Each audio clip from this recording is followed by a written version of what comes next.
დიდი პატივი არის ჩუბინაშვილის ცენტრში მოხსენების გაკეთება, მით უმეტეს ეს ორდღიანი ასეთ საინტერესო მოხსენების ფონზე.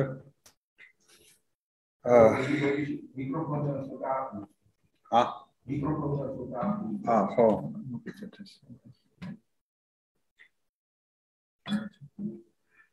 შეგი მოხსენების სათაურია მთლიანობის ქმნადობის სივრცეები უნივერსიტეტი აკადემია თეატრი. ჩვენ ვფიქრობთ, რომ ბრძენია უპირველეს ყოვლისა ის, ვინც იცის მთლიანობა. რამდენადაც ეს მისთვის მისაწვდომია. ისე რომ არ იცის მასში შემავალი ერთეულები. არისტოტელე მეტაფიზიკა თავი მეორე. ჩვენი მოხსენების მთავარი თეზისი მდგომარეობს შემდეგში. მთლიანობითი ფენომენები წარმოადგენენ აქტიური სუბიექტის მოქმედების პროდუქტებს და უპირველესად ყოვლისა თავად სუბიექტის მთლიან პიროვნულ მდგომარეობას გამოხატავენ. მთლიანობის პრობლემის ანალიზი გულისხმობს შემდეგი ასპექტების წარმოჩენას. ონტოლოგიური, რომელიც იკვლევს მთლიანობის ბუნებას, გნოსეოლოგიური, რომელიც პასუხობს შეკითხვას, თუ როგორაა შესაძლებელი მთლიანობის ბუნების დახასიათება აღწერა შემეცნება. მეთოდოლოგიური, რომლის მიზანია პასუხის გაცემა შეკითხვაზე, შესაძლებელია თუ არა მთლიანობის ბუნების მეცნიერული კვლევა და თუ ეს შესაძლებელია, როგორ უნდა იყოს კვლევის ვალიდური მეთოდები. პრაქტიკული, ანუ პრაქსისი, რომლის მიზანია მთლიანობითი ფენომენების ქმნადობის პროცესის დახასიათება, სწავლება და განხორციელება. მთლიანობითი ფენომენების გენეზისი, კვლევის გენეზისი უკავშირდება როგორც ცალკეული პიროვნების აქტიობას, ისე საზოგადოებრივი ინსტიტუტების შინაგანი მოწყობის და საქმიანობის ფორმას. ასეთი ინსტიტუტების მაგალითებად სურს განვიხილოთ უნივერსიტეტი, აკადემია და თეატრი და თეატრის ფენომენი. მთლიანობითი ფენომენების, ეგრეთ წოდებული გეშტალტების ფსიქოლოგიური კვლევა საფუძველი ჩაუყარა კრისტიან ფონ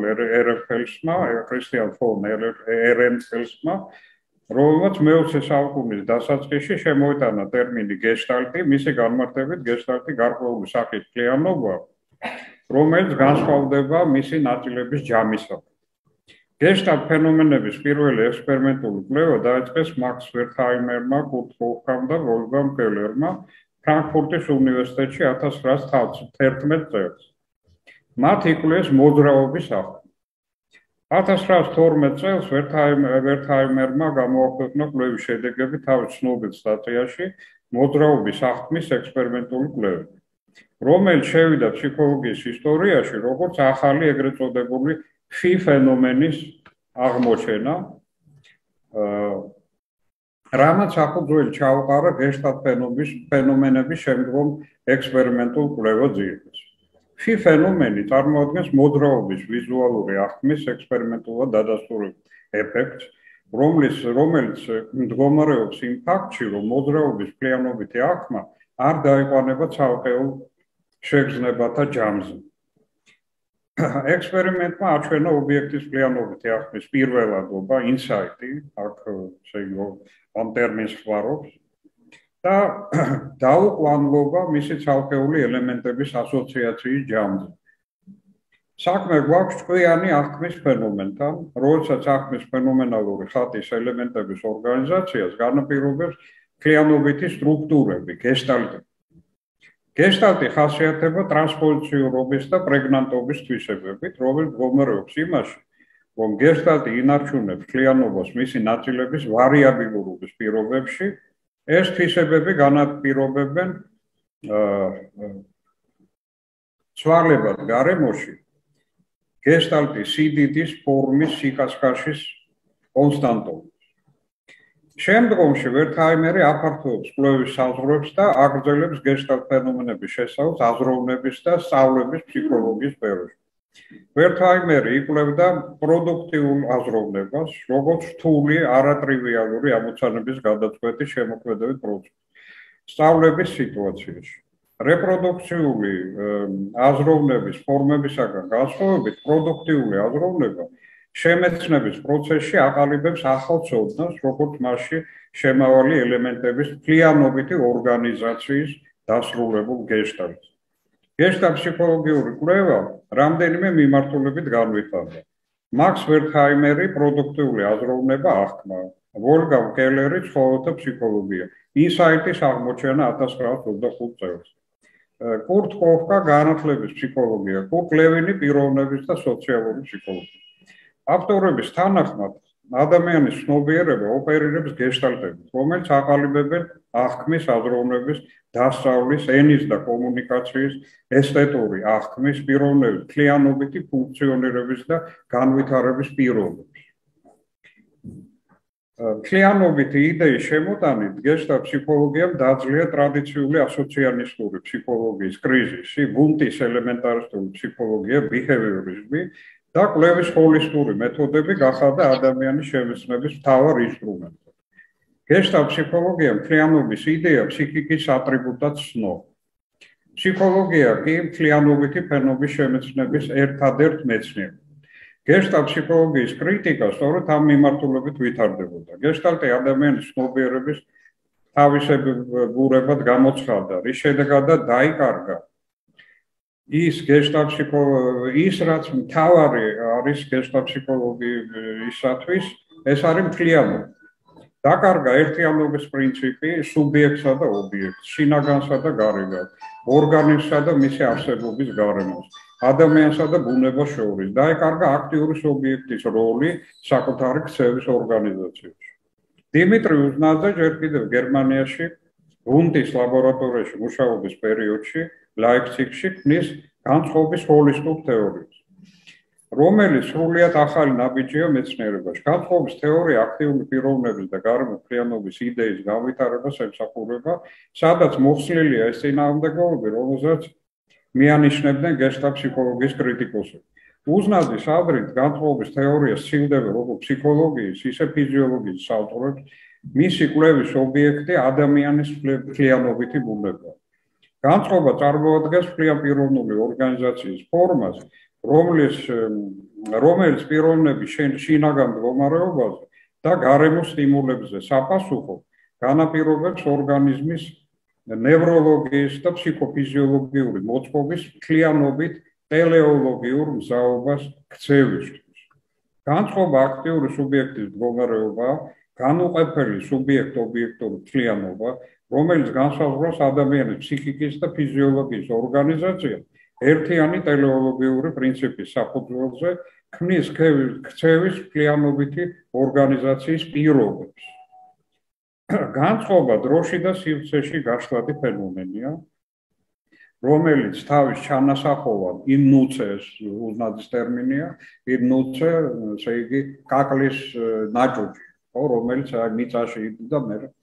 ესე იგი, განწყობა დროში და სივრცეში გაშლადი ფენომენია, რომელიც თავისი ჩანასახოვანი მდგომარეობიდან ამოიზრდება და განიტოტება გარემოში, როგორც სიცოცხლის ხე ედენში. ეს არის უზნაძის მეტაფორა.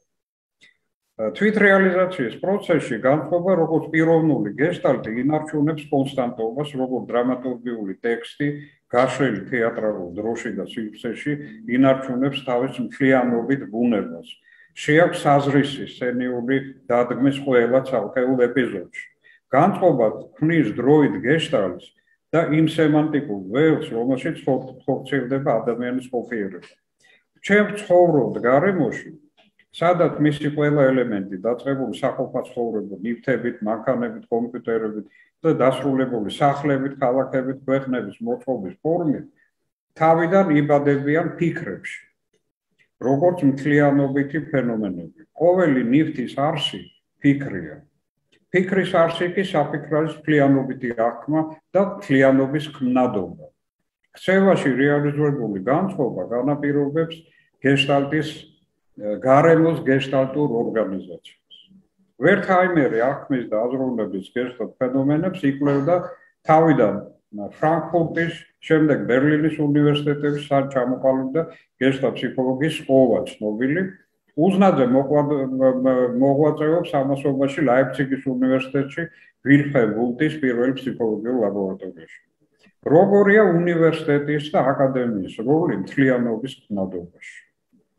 კარლ იასპერსის აზრით, უნივერსიტეტის იდეა წარმოადგენს მეცნიერებათა კოსმოსს.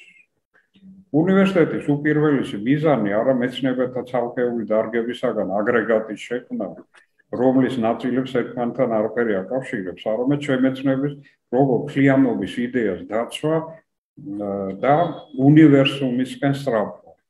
მთლიანობა არ არის თავისთავადი მოცემული. მთლიანობის იდეა დაბადა ფილოსოფია და არა გამოყენებითმა დარგებმა. ეს იდეა განავითარეს ისეთმა მეცნიერებებმა, როგორიცაა ფსიქოლოგია, ადამიანმცოდნეობა, თეოლოგია. უნივერსიტეტებში მთლიანობის შესწავლებელ დარგების რიგში უდაოდ მოიაზრება გეშტალტ-ფსიქოლოგია და განწყობის თეორია. ეს ის მეცნიერებებია, რომლებიც თავის განვითარებისთვის საჭიროებენ ჰოლისტურ მიდგომას და ამიტომ ქმნიან მეცნიერულ მეთოდოლოგიურ ორგანიზაციულ საფუძვლებს უნივერსიტეტის როგორ მთლიანის ფუნქციონირებაში. უნივერსიტეტი მოიხმარს ამ დარგების მიერ ჩამოყალიბებულ მთლიანობის იდეას, მთლიანობით კონცეფტს, როგორც პროდუქტს საკუთარი არსებობის უზრუნველყოფად და განვითარებისთვის. პროდუქტიული განათლების სისტემა და აზროვნება არა მხოლოდ კონკრეტული ცოდნის მოპოვების საშუალებაა, არამედ თავად შემეცნების ახალი ფორმების, ინტელექტუალური გეშტალტების ხნადობის პროცესი. უპირველესი, რაც მოაქვს აზროვნების აქტს, არის თავად აზროვნების ახალი მთლიანობითი ორგანიზაცია. სწორედ ეს მთლიანი ფორმა, მისი როგორება და არა მარტო შინაარსი, წარმოადგენს აზროვნების უმთავრეს პროდუქტს. შეიძლება დავასრულოთ, რომ ცოდნის მიცემასთან ერთად ეს პედაგოგიკის ამოცანა უნივერსიტეტი ქმნის ისეთ ღირებულ პროდუქტებს, როგორიცაა მთლიანობა. ეს პროდუქტი გამოიყენება ისე უნივერსიტეტის და მეცნიერების განვითარებისთვის, სტუდენტები იყენებენ ამ პროდუქტს საკუთარი აზროვნების დახვეწისთვის, მთლიანი ჰარმონიულ პიროვნებად შედგომის პროცესში. ეს კი ფსიქოგოგიკის დარგია. პროდუქტიული აზროვნების და შემეცნების პროცესი გნოსის უკავშირდება სუბიექტის ყოფიერების ფორმის ტრანსფორმაციას. გნოსისი მოითხოვს ცვლილებას პიროვნულ დონეზე, მეტანოია. ცოდნის მიღება ნიშნავს სუბიექტის არსებობის ფორმის, მისი განწყობების ტრანსფორმაციას, ცხოვრების ახალ წესს, ცოდნა არ აქონება, არამედ ახალი დაბადებაა. პროაქტიული შემეცნების აქტში გნოსეოლოგიური და ონტოლოგიური მხარეები ერთიანდებიან იძენენ მთლიანობით ასპექტს. პროდუქტული განათლების სისტემა ითხოვს უნივერსიტეტების მართვის ცვლილებას ორგანიზაციულ დონეზე. რა განსხვავებაა თანამედროვე უნივერსიტეტებს აკადემიებისგან? გელათს დაიყავდოს აკადემიებში, რომლებიც იზიარებდნენ პლატონის აკადემიის და არისტოტელეს ლიცეუმის განაწესს, საგანთო კვადრიუმში შედიოდა ფილოსოფიის სამი სახე და მათაგან უპირველესი იყო ფილოსოფიური პრაქსისი, რაც ცოდნისთვის ხორცს შესხმას გულისხმობს. მეფე დავით აღმაშენებელის მოძღვრის და აკადემიის არჩინებული წევრის იოანე პეტრიცის ფილოსოფიის უმთავრეს საგანს წარმოადგენდა სამყაროს მთლიანობის საფუძვლს. მიზე შედეგობრიობის, როგორც სამყარო მთლიანობის პრინციპის კვლევის დროს, ის ასრულებს, რომ თუ სამყაროს პირველ მიზეზი, ფორმის მიმცემის სიტყვა, მისი განხორციელება ქმედებაში, მატერიაში, როგორც შედეგი, არის იგივე სხვა. იგივე სხვა არის სწორედ იოანე პეტრიცის ტერმინი, ძალიან საინტერესო. შედეგის უკუდაბრუნება თავის პირველ მიზეზთან საწყის სიტყვაში უძღებიშვილის ბიბლიური არქეტიპი არის სამყაროს გამთლიანების საფუძველი. ქვეყნის მთლიანობა ჯერ იქმნება ენაში, აკადემიურ დისკურსში, როგორც ენის შინაგანი ფორმა და შემდეგ შლის თავისთავად სახელმწიფო მოწყობის ფორმა. ქართულ აკადემიებს განასხვავებს თანამედროვე უნივერსიტეტებისგან ის, რომ აკადემიაში სამყაროს მთლიანობის შესახებ ფილოსოფოსების მიერ სიტყვას მოჰყვება პრაქსისი. მეფის მიერ სიტყვისთვის ხორცს შესხმა ქართული სახელმწიფოს როგორც განუყოფელი მთლიანობის აღმშენებლობის სახით. საქართველოს სახელმწიფოებრიობა, როგორც აკადემიურ დისკურსში დაბადებული მთლიანობის იდეის განხორციელება მოიაზრება სწორედ როგორც იგივე სხვა. საქართველოს მთლიანობა არის აკადემიური პროდუქტი, და საქართველო აკადემიური ქვეყანა, აკადემიური სახელმწიფო. თეატრი როგორც უნივერსიტეტი. თეატრის ბუნების სარკეა შექსპირი. შექსპირისთვის როგორც ადამიანის ბუნების მკვლევარისთვის თეატრი ადამიანის არსის შემეცნების უმთავრესი ინსტრუმენტია და ადამიანად შედგომის ხელოვნება. მისთვის სამყარო თეატრია, თეატრი კი სამყაროს სარკე. შექსპირის ჰამლეტი ოდაა თეატრზე. ჰამლეტის მესამე მოქმედება, სადაც პრინცი ჰამლეტი დგამს თეატრალურ წარმოდგენას, სახელწოდებით სათაგური, ავტორი გვევლინება ნამდვილი მკვლევარის მეცნიერის ამპლუაში. შექსპირის ჰამლეტი აღწევს პირველ ფსიქოლოგიურ ექსპერიმენტს, რომელიც ახალი დროის ქრესტომატიული ასოციაციური ექსპერიმენტების პროტოტიპია. იგულისხმება ვილჰელმ ვუნდის, კარლ გუსტავ იუნგის ექსპერიმენტები. ჰამლეტის მიერ დადგმული თეატრალური ექსპერიმენტის მიზნებია პირველი კლავდიუსის ბრალეულობის დადგენა.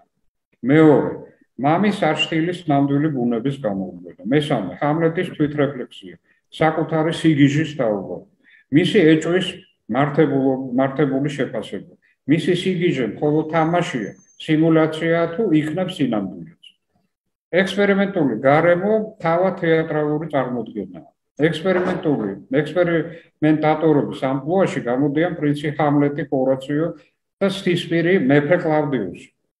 ექსპერიმენტული მეთოდიკა ფსიქოლოგიური დაკვირვება კლავდიუსის ემოციურ აფექტურ რეაქციებზე, მიმიკაზე, ვერბალურ და არავერბალურ ქცევაზე, სპეციფიკურ ცვლილებებზე, რომელიც წარმოდგენის მშვიდობაში აღენიშნება დაკვირვების ობიექტს, საკონტროლო ჯგუფთან შედარებით. საკონტროლო ჯგუფი მოიაზრება წარმოდგენაზე დამსწრე საზოგადოება, რომელიც კლავდიუსისაგან განსხვავებით აღიქვავს წარმოდგენას როგორც ტექსტს, მომხდარი კვლევების აქტიურ კონტექსტთან დაუკავშირებს.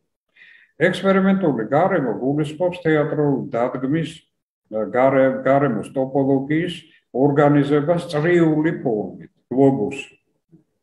შექსპირის ჰამლეტი არა მარტო პირველი ფსიქოლოგიური ექსპერიმენტის მოდელია, რამაც პიესის ფაბულის მიხედვით დაადასტურა კლავდიუსის ბრალეულობა და განახარვა ჰამლეტის ეჭვები, არამედ პირველი არქთერაპიული ფსიქოდრამატული წარმოდგენის პროტოტიპია. წარმოდგენის დროს აღებებული კლავდიუსი ტოვებს დარბაზს, მიდის სამლოცველოში, ემხობა მუხლებზე და ლოცვით ინანიებს ცოდებს. შექსპირი აღწევს კლავდიუსის სახეცვლილებას მეტანოია, როგორც კატარსისს. თეატრალურმა ექსპერიმენტმა არა მარტოდ ოდენ გამოავლინა დამნაშავე, არამედ მიიყვანა ის კატარსისის განცდავა. რით შეიძლება აიხსნას მკვლელის სახეცვლილება, რომლისთვისაც ამ წარმოდგენაში, რომელსაც ვთქვათ, ჰამლეტმა დადგა მისთვის, არაფერი უცხო არ არის, არაფერი ახალი არ არის. მან ხომ თავადვე დაგეგმა მკვლელობა და მოიპოვა ყოველივე, რასაც ლამობდა.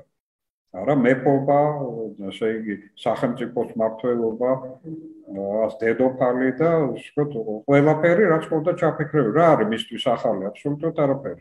რა მააღელვა და მიიყვანა კლავდიუსის სულიერ ჯვრამდე. კატარსისის მიზეზის წარმოდგენაზე დამსწრე კლავდიუსისთვის ახლობელი ადამიანების წრის ძლიერი ემოციური რეაქცია სპექტაკლზე. წრე, რომელიც შექსპირის თეატრის ფორმაცაა, მთლიანობითი გეშტალტური აღქმის პირობაა, რომელიც სცენაზე გაშლილი დრამის დაკვირვებასთან ერთად დამსწრედ აძლევს საშუალებას აღექვა ერთმანეთის რეაქცია. მათი სულიერი მდგომარეობის გამოხატულება ხდება წარმოდგენის ორგანული ნაწილი. ელექტორატი. კატარსისის მდგომარეობა შეიძლება აღწეროთ როგორც ორი წრის წარმოდგენაზე დამსწრე კლავდიუსისთვის ღირებულ პერსონათა წრისა და მათ ეკვივალენტურ კლავდიუსის შინაგან სამყაროში მცხოვრებ ქვეპიროვნებათა შინაგანი წრის გამთლიანება, როდესაც ერთი წრე მეორე სარკეს წარმოადგენს. შექსპირის პიესაში ცენტრალური ადგილი ენიჭება თეატრს. რა შეიძლება ითქვას წარმოდგენაზე, რომელსაც დგამს ჰამლეტი? თითქოს წარმოდგენის ავტორი ჰამლეტია, თუმცა მას არ გამოუგონია ტრაგედიის სიუჟეტი. ეს მამის არჩთილი მოუთხრობს ჰამლეტს საკუთარი მკვლელობის საზარელ ამბავს, მამის არჩტილი თავიდანვე ჩართულია ყველა იმ ნაბიჯში, იმ ქმედებაში, რომელსაც აკეთებს ჰამლეტი. ჩანაფიქრის სისრულეში მოსაყვანო. მეფე ჰამლეტი მოკლულია, მაგრამ მისი სული დაწრსის ელსინორაში. აცოცხლებს რა მამის სიტყვა სცენაზე, ჰამლეტი პირისპირ შეახვედრებს ერთმანეთს მამის არჩტილს, მის მკვლელ კლავდიუსთან. მათი შეხვედრის ადგილი თეატრალური წარმოდგენაა. მეფის არჩტილი თეატრის ენით ამცნობს მკვლელობის ისტორიას, დამსწრე საზოგადოებას და მიმართავს თავად მკვლელს კლავდიუსს. სიტყვა ხმალია, ამბობს ჰამლეტი. ნამდვილი ბრძოლა იმართება ლოგოსში. ლოგოსის განსხეულებას წარმოადგენს თეატრი, სადაც გამარჯვებული ყოველთვის რჩება მართალი სიტყვა. ანტიკური თეატრის ფორმა ნახევარწრეა. ისევე როგორც შექსპირის გლობუსი მიგვანიშნებს თეატრის და ზოგადად ხელოვნების უმთავრეს დანიშნულებას. შეახვედროს ერთმანეთს და გაამთლიანოს ერთიან ქმედებაში. ხილული და უხილავი, ხორცელი და უხორცელი, სიტყვა და მოქმედება, ქვეცნობიერი და ზეცნობიერი, ყოფნა და არ ყოფნა. თეატრი გეშტალტია, რომელშიც აირეკლება სამყაროს მთლიანობა. შექსპირის ჰამლეტი ტრაგედიაა. ისტორიის ტრაგიკული დასასრული ხარს უსვამს ყოფნისა და არ ყოფნის დილემას. უსულო უზნეო ყოფნა, იგივე არ ყოფნა. თუ მთლიანობა დაკარგულია, ხორციელ რეალობას ტოვებს სულიერება, დგება არ ყოფნის ხანა. სცენაზე შემოდის სიკვდილი.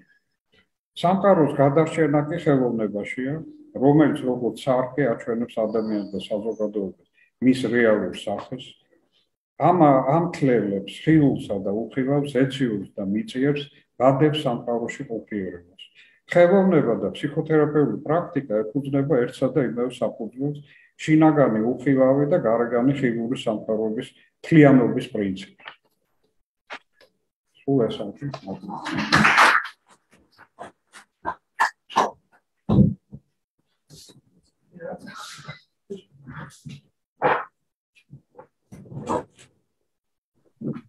ძალიან დიდი მადლობა ბატონო დავით, მართლა ძალიან საინტერესო ის იყო, მithmet ეს ჩვენთან ისე ახლოს არის, ეს თვითონ გეშტალტის ცნება ამ შეფასებაში, თუ მსჯელობაში, თუ სხვა რამეში ხო ამოცანა ჩვენი ზედებლების მიერ შემუშავებული მეთოდისა, სწორედ ეგ არის, რაღაც მთლიანობა დავინახოთ ამ ცალკეულ ნაწილებს შორის და აი ამ მთლიანობით უკვე სხვა დიდ მთლიანობაზე შევძლოთ ლაპარაკი, არა მარტო ერთ ნაწარმოებზე. ამიტომ აი სფეროც მოყევით, შეიძლება უშუალოდ სახუთხელოვნებაზე არ იყო, მაგრამ აი ეს განწყობა, აი ეს დამოკიდებულება არის ძალიან მნიშვნელოვანი და მithumetes დიმიტრი უზნაძის გამოკვლევები ჩვენთვისაც ძალიან მნიშვნელოვანი არის ამ მხრივ. იმიტომ რომ ფსიქოლოგიის გარეშე ხელოვნებაცოდნეობა არ არსებობს. თუ გინდა ახლის ფსიქოლოგიაც რო ავიღოთ მარტო, ხო?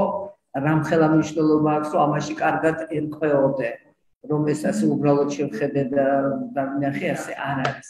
ამიტომ დიდ მადლობას გიხდით, ასევე დიდ მადლობას გიხდით იმისთვის, რომ იდეალურად დაეცავით. და მოგმართავთ სულ ყველას, იქნებ კითხვები გაქვთ, ან რაღაც მოსაზრებები რო გამოთქვათ, ბატონი დავითის მოხსენებასთან დაკავშირებით, გთხოვთ. მე მაინც გონია, რომ ხედავთ ყველაფრის, აი ამ საქართველოს თუ ქართული ხალხი თუ რა ვიცი როგორც უნდა დავარქოთ. ყველა იმის განვითარებაში, ყველა მოვლენის თუ ყველა ფაქტის არსებობს მაღალი წერტილები და დაბალი ტალღისებურის და მე მგონია, რომ შეიძლება არც თუ მაღალ წერტილზე ვარ ტალღის, მაგრამ აუცილებლად იქნება, იმიტომ რომ აი ეს რა ძალიან დიდი ხნის წინ ჩაიდო, აი ეს მუხტი ხო გასაოცარია რომ აქამდე არსებობდა და რატომღაც სულად გაუმართლებლად. ხო და აი ეს მაინც იმუშავებს, მაინც აგზელებს მუშაობას და აი რაღაც მომენტში წამოიწევა აუცილებლად. დიდი მადლობა მინდა დავით გითხრა ამ შენი გადაუჭარბებულს ამბობ წინვალე მოხსენებისთვის რა. იმიტომ რომ აქ იყო ის სიღრმისეული ხედვა ამ მთლიანობისა, რომელიც მარტო ფსიქოლოგიის სფერო არ არის. მთელი სამყარო არის ამ მთლიანობის გამოხატულება, მოიხსენებათ ყველაზე უკეთ შენობად. ხო და რისი თქმა მინდა დავუმატებ უბრალოდ რომ აი ჩუბინაშვილის კონცეფცია და უზნაძის კონცეფცია ერთმანეთს შინაგანად ხვდება მიუხედავად იმისა, რომ მათ განსხვავებული სფეროები აქვს კვლევისა და თანაც ეს ძალიან საინტერესოა იმ თვალსაზრისით, უზნაძე იყო ასევე ხელოვნების ფილოსოფიით დაინტერესებული მოგეხსენება ბოლო ჩუბინაშვილი, რომელმაც ფსიქოლოგიური სფეროს თვალსაზრისით დიდი წრთობა გამო გერმანიაში, ის იყო ხელოვნებაცოდნეობის როგორც დისციპლინის დამფუძნებელი საქართველოში. და აი მათი ეს რაღაცნაირი, აი სწორედ გეშტალტი იყო მათი შეხვედრაც, აი ამ სივრცეში ჰუმანიტარული კვლევებისა. დიდი მადლობა აი ამ რა თქმა უნდა, კი ბატონო. და ამიტომ ძალიან დიდი მადლობა მინდა გითხრა, იმიტომ რომ იყო ძალიან ისეთი ფუნდამენტური კვლევის შედეგი და ცოცხალი ლაპარაკი არის იმაზე, რომ მთლიანობა არის შემოქმედების ხელოვნების შედეგი, პროდუქტი. და იმაზეა ლაპარაკი, რომ ჩვენ აღარ აგვაქვს ინსტიტუტები მთლიანობის ქნადობის.